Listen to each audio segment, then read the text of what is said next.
Welcome to the HEARTS Entwined podcast. In this podcast, we'll be having discussions around the secrets which attract lasting, healthy, fulfilling relationships, creating a healthy mindset, and what women should know and understand about men. Introducing your host, Lyn Smith, the Queen of Hearts, relationship expert, trainer, speaker, and best-selling author of the Cupid's Bow technique.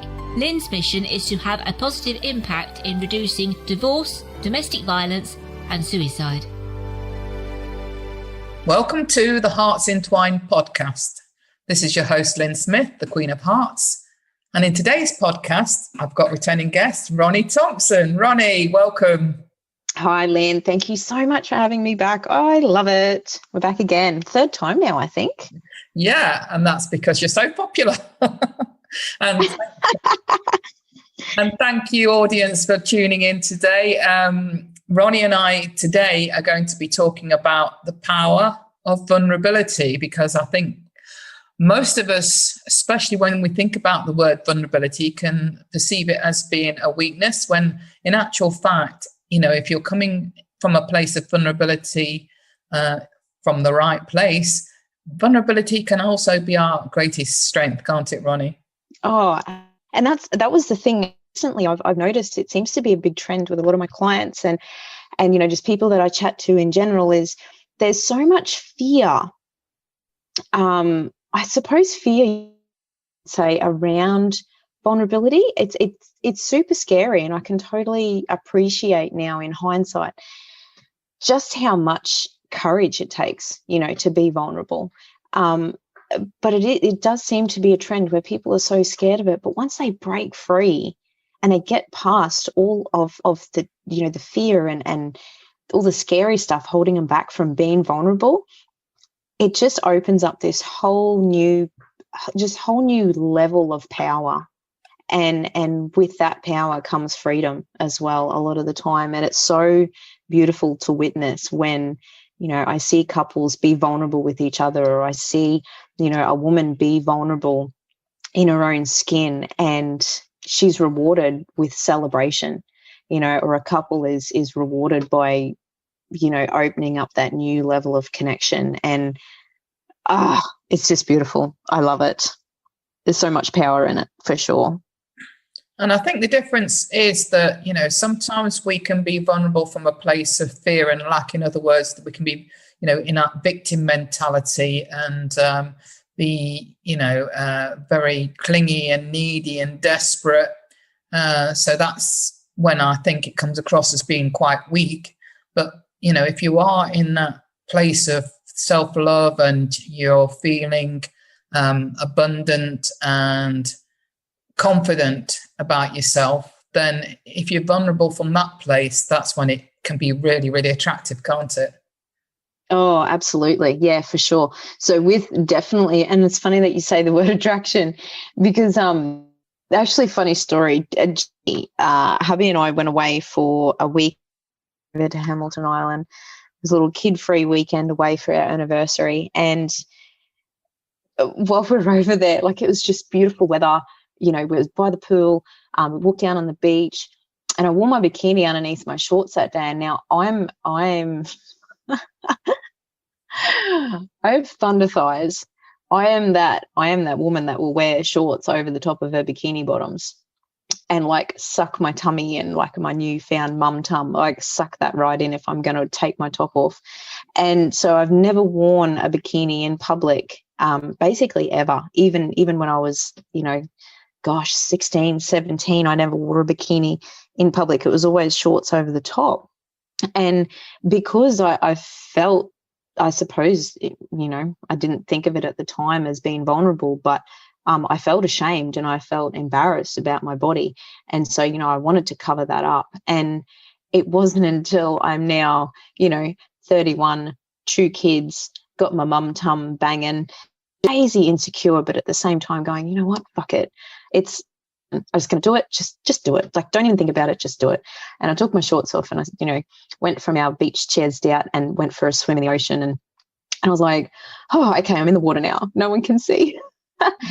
But when I come out of the water, I don't know. I just hit like this new level of like, oh wow, I'm wearing a bikini and I am in public, and oh, this feels good. And unbeknownst to me at the time, my husband actually snapped a few pictures of me walking out of the water just in my bikini bottoms and my bikini top, and there was flesh everywhere.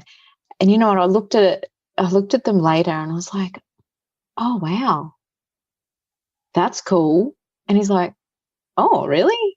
And I'm like, I'm looking at that, like I'm actually myself, like woo, and I did this little happy dance of celebration, going like, wow, because I did at that moment when I was walking out of the water, I did feel powerful and I did feel confident and I did feel secure in my own skin. Yes, I was nervous, but I was like, you know what, like I'm just leaving all of that childhood bullshit, all of that societal conditioning in the background. And today I'm just going to be courageous and wear a bikini. And although that might sound really small to some people, I absolutely just celebrated the shit out of myself for that, because there was 31 years of conditioning around, don't show too much flesh. You're too big to wear bikini bottoms, or you don't have a good enough figure, you shouldn't be showing that much flesh, that sort of thing, over time. And then, society, billboards of size 6 and 8 women up on it with, perfectly filtered skin and eyes and figures. And, so it all kind of just seeps into your subconscious. And so then you tend to find yourself going, well, I don't have that figure, I shouldn't be wearing a bikini. And so it was this really beautiful, powerful moment for myself, and something that I want to encourage a lot of other women and just people in general, to just really step outside of that fear and outside of that conditioning that they may have had ingrained into them, and just take one small step, and it goes for relationships as well, for sure. Yeah, I tend to call it, shoulding all over yourself. I should be this, I should be that, yes. I should do this, and I should. Yes, definitely. The shoulda, coulda, wouldas. So I repeat back to my clients, if they are doing a lot of shoulds in the conversation, and I just say, hang on a minute, let's stop shoulding all over ourselves. Yeah, absolutely. Because that's I think where it comes from is we take on these own beliefs from people that we grew up around, or grew up with, and so we take on their beliefs who, and their beliefs came from someone else's beliefs.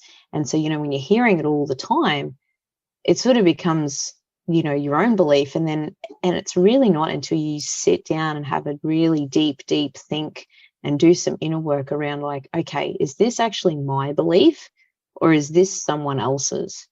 Because when we're vulnerable, we're opening ourselves up to judgment. And that's all it really is we're kind of exposing ourselves. We are, basically laying out naked, and exposing any potential flaws that we might have, and leaving it open for criticism. And then there obviously comes the risk of being hurt as well. And I'm not sure if I've ever mentioned this before in previous episodes, but once when I was a very young girl, I probably would have been about maybe 7 or 8. I was actually told by a close family member at that point in time that I was fat, or I was too fat. Sorry, her words were, "You're too fat." And I don't know, it kind of shook me more than I suppose it probably should have at that age.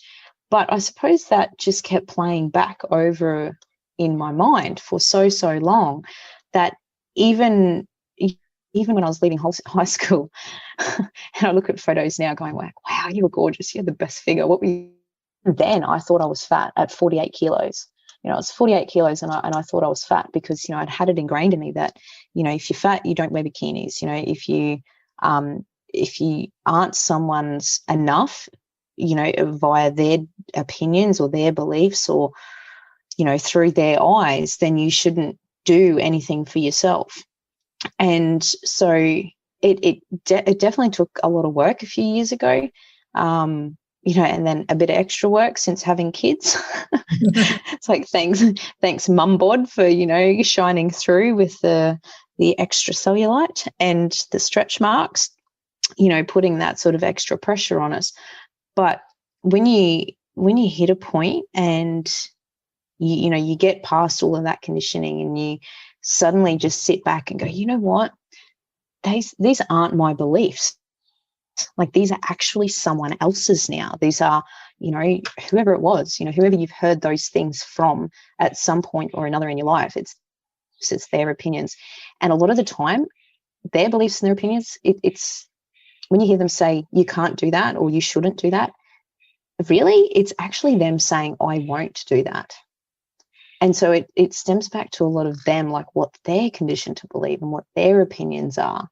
And so it's really separating yourself from, their opinions and what's been ingrained in you and what you act is really, it's actually a really beautiful moment when you can separate those two and then start yourself on a new path and a new journey.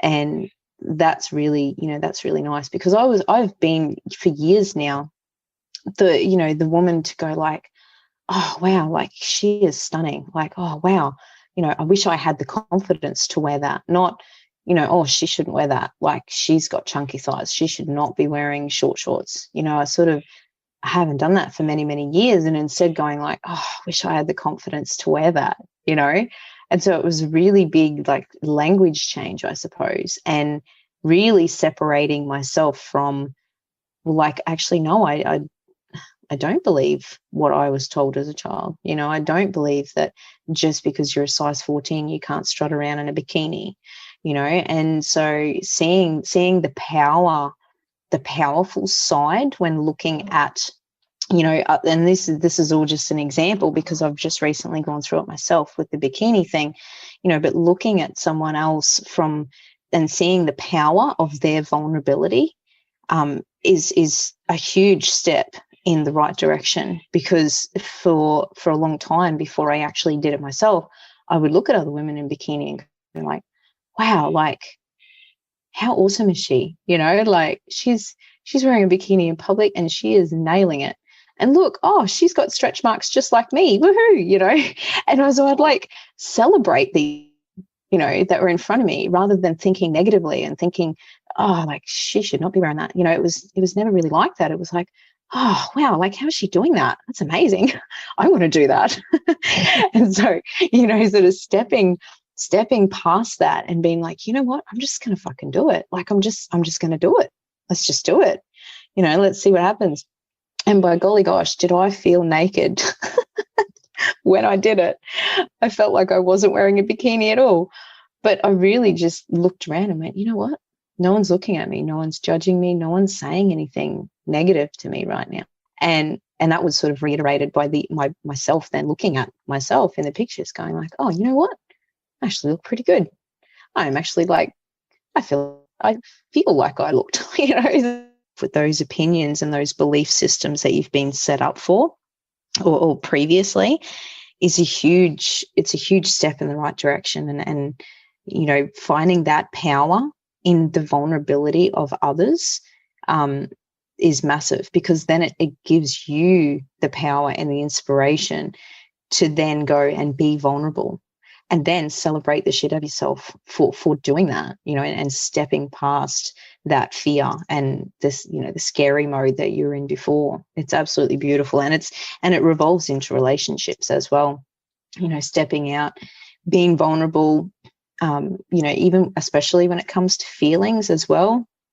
I see it a lot in my clients, when coaching couples, is a lot of the times the men are actually really quite scared to be vulnerable because they too have been ingrained with beliefs from their childhood, and conditioning around, men don't cry. Yeah. You're a man, harden up. That's something I hear a lot. And I actually heard that, said to my brothers as well as a kid, if they got hurt, physically hurt, or, if they got into, an argument or something with one of their friends when they were really quite young, it was like, it's like men don't cry, like, you'll be right, mate, harden up, get over it. And so, you know, what they're really being taught is like, you know, don't have emotions. But if you feel like you have to have emotions, then don't show them, you know. And I feel like that's a big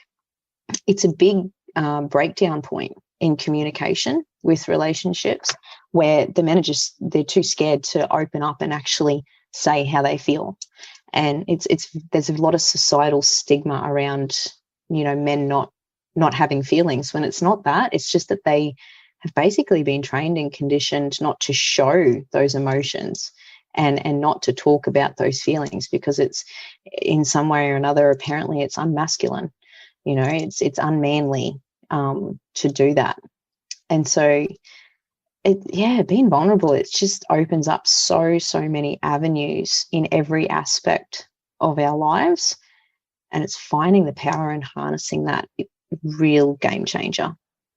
Absolutely. Yeah, concur, because I do, like you say, you know, it's even more difficult for men, but, you know, men that are vulnerable from their, you know, their place of feeling healthy and strong in the masculinity, and from a place of, you know, being clingy or needy or desperate, like we were saying before, it's the same for them. You know, that can be very, very, very, very sexy, can't it, and attractive, the same as it is for them when they see it in us. Yeah, definitely. And that's sort of a big thing that I discovered about when we were sort of going through a bit of a rough patch, and even, you know, right on the brink of divorce. It was like, you know, at some point or another, you're going to have to say how you feel. You're going to have to talk about your emotions, because up until then, he was also with that, you know, that conditioning of like, you know, don't talk about it, like you'll get over it. You know, grown men don't cry, all of that sort of thing. And, you know, and seeing him in that space to be vulnerable and be upset about whatever it is that he needs to release his emotions on, just, you know, I suppose starting out and allowing him that freedom and that safety between us where he feels like he can do that. And it won't take away from his masculinity. It won't take away from the love that I feel for him. That was really big. That was a really big game changer, you know, because until then, and I see it a lot in the, you know, husband's side of things, of the, you know, the couples that I coach, is she's there like, you know, he won't tell me how he feels. You know, he just goes into his cave. He won't talk about it. And I'm like, well, yeah, men don't really talk about their feelings, unfortunately. Yeah. But once you start probing, and you start sort of probing these men and these husbands and you know, all the men in the relationship, start probing them with questions where they start to uncover why they don't want to talk about it. And it will often stem back to, you know, something that they were told or something that was ingrained in them as a child. And a lot of it comes down to they're just too scared to be vulnerable, you know, because if they be vulnerable, there's that open space where they're going to get hurt, and then it's going to really crush them, you know, and they won't feel like they can pick up their masculinity again. They won't feel like they can, you know, man up and get over it because they've been so hurt. And then if that happens, they actually shut down even more than what they did before. You know, so allowing that space and letting them know it's okay to be vulnerable, you know, it's okay to cry, it's okay to, you know, say what you feel, actually forms a much, much deeper, more connected bond in a relationship, because they've got that safety net and they've got that safe space to express what they need to express. And then the woman feels more connected. You know, she feels like, okay, I get it now. You know, I'll stop pushing so hard, you know, or I understand how you feel. This is what I've been going through too. And when they find that mutual ground, and a lot of the time they have the same emotions, they have the same feelings. It's just that, you know, wifey is talking about it, men is not. Yeah. And that's where the communication breakdown is. Yeah. Like that's where the breakdown usually is it comes, you know, it comes back to that shame where he doesn't want to express anything because he feels shame around it. He feels fear.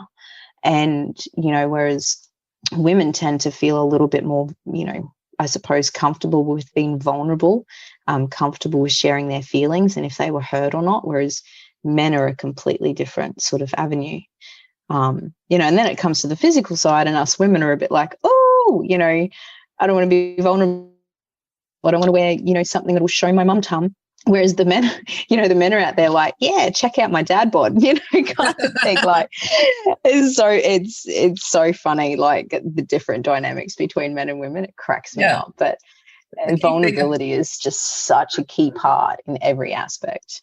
I think the key thing you mentioned there was creating that safety and that emotional safety for the men to open up, because like you said, men and women are different, and we can be quite critical, can't we, of men for not sharing you know, the vulnerability. You know, I know, for example, you know, there was a situation where a client had had a miscarriage, and she was criticizing her husband for not showing his emotions around that. But he was not showing because he wanted to be strong for her. You know, he wanted to be the rock. Yes. It's not that he didn't care. Of course he was hurt. No. But we can be quite insensitive sometimes to our men in, you know, just because they're not displaying their emotions the way we would.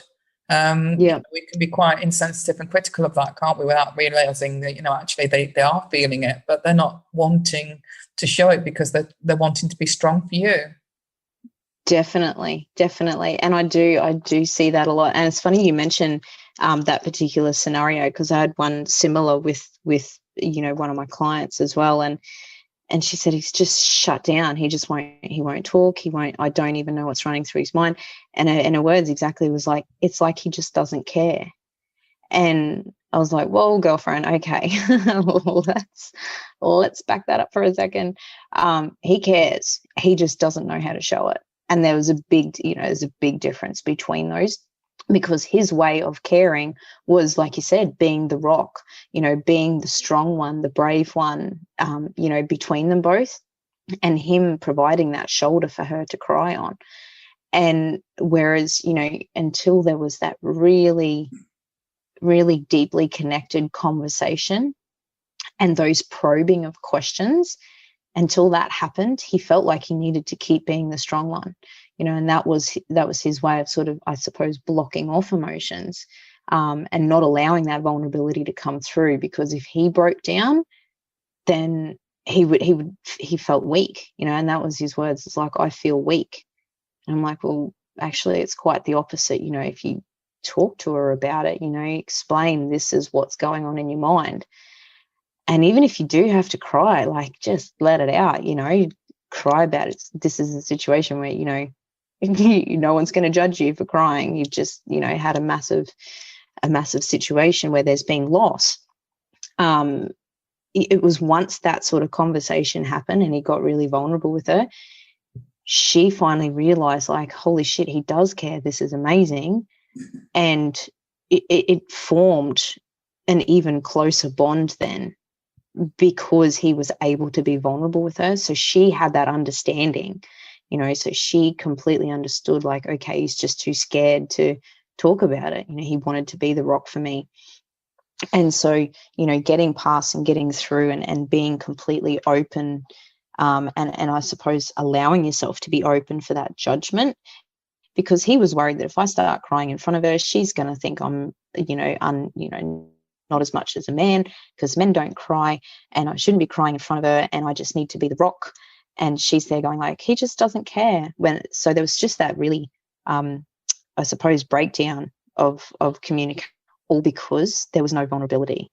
Yeah. So yeah, there was like really big breakthroughs for them, you know, because she was only seeing that he didn't care, but he actually didn't know how to show he cared without taking away from his masculinity. And that's, you know, the great difference, isn't it, between men and women, is that we do expect them, I suppose, to be the same as us in the way they show care, and they're not. You know, they show it in a different way. It doesn't mean they don't care because they're not getting emotional. It is about them really not knowing how to show they care, but, you know, wanting to still show that they are strong and are there for you. But, you know, sometimes men just shut down, don't they, and go inwards, whereas women express outwardly, you know, their emotions. And it's understanding that those are the differences between men and women, and not criticizing them for being who they are.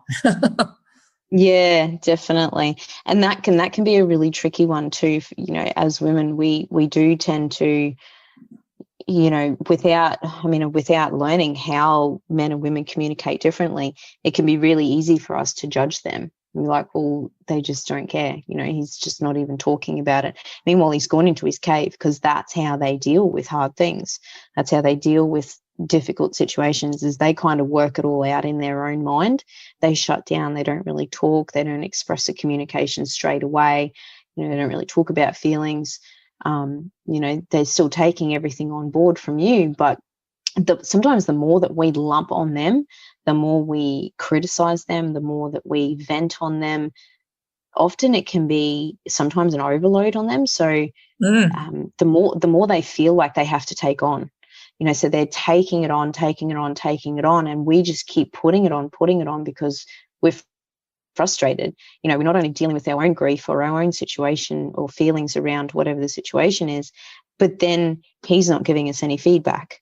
We're not getting any vulnerability from him. We're not knowing what he's going through, what he's feeling, what he's thinking. So then we criticize and we lump more things on him. So he goes into that cave for a little bit longer next time. He shuts down for a little bit longer. He won't talk for a little bit longer. He bottles up his feelings for a little bit longer. And it kind of just keeps going and going and going, rather than having that open and really safe space for them to communicate feelings, allowing our men to be vulnerable, allowing our men to have that space of safety where we're not going to judge them. We're not going to love them any less if they shed a tear. We're not going to love them any less by them saying like, I just need half an hour by myself. Yeah, I feel that. So even just that, and it's just being vulnerable enough for a man to say, I just need half an hour on my own, like that can be even hard for some men, to do. So yeah, because they don't really crazy different. Yeah, no, they don't. They don't really communicate that to us. I mean, if they actually were able, I suppose, to say, you know what, I just need, like you say, a half an hour or an hour to go and process this, because that's what they do. They process it. They need to internalize it. They need to go, like you say, to their cave and think about it. And it might take, more than half an hour or whatever. But the thing is, the more we push and push and push, the more they are going to want to withdraw.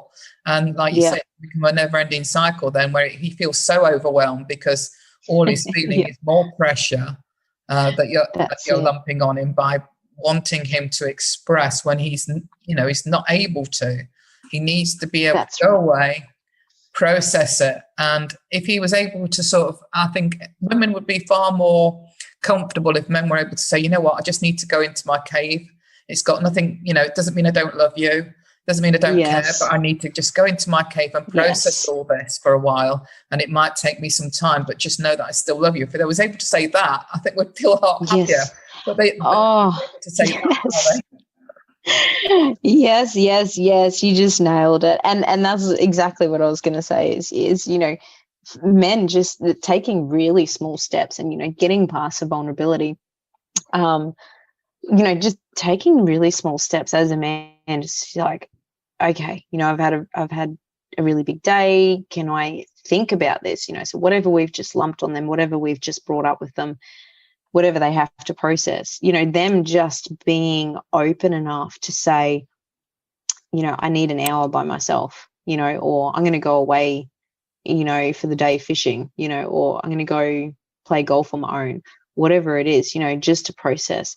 And then us as women understanding that, so understanding that they too need time on their own to process, to think about it.